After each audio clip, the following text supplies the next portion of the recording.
Hi everyone, Rhiannon Samuel here, Executive Director for Viante, New Mexico. Just wanted to chime in with all of our members and our subscribers to let them know what's happening with this election for 2019 and to give you the heads up that you might be seeing me a little bit more on Channel 7.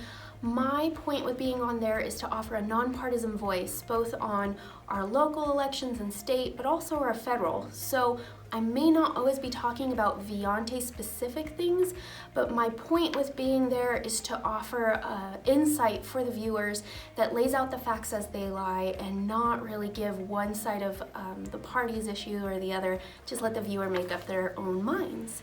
Now to talk about the 2019 elections. It was very big for our state. A lot of people tend to not vote, especially because they believe that their vote doesn't really matter in these small things where it's about bonds or city councilors or mayors, but it is so important because when things don't pass on the federal level or the state level, they filter down into our local municipalities and they make a lot of choices on our behalf. So what did we see this past election? What I can tell you is in Santa Fe, they now have a women majority makeup of their city council, 5 females to the overall 9-person board.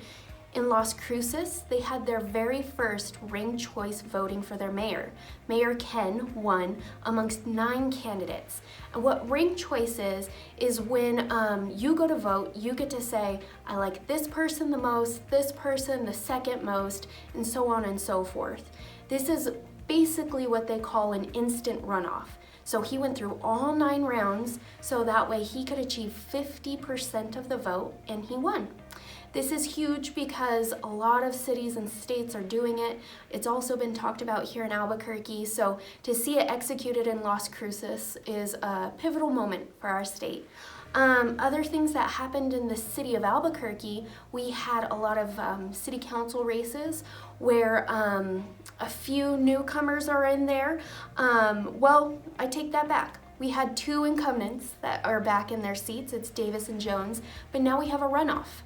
You'll have to go back to the voting booth if you live in District 2, which is right now Benton's district, or District 4, the one that Councilor Winter has vacated, and it's Bassan and Romero that will be there asking for your vote. So we're not quite done if you live in the city of Albuquerque.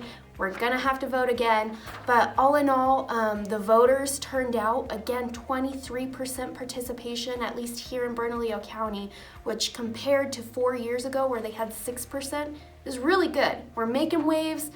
We gotta continue to get ourselves and others out there to vote. But until then, Viante is gonna be here to help provide any information we can.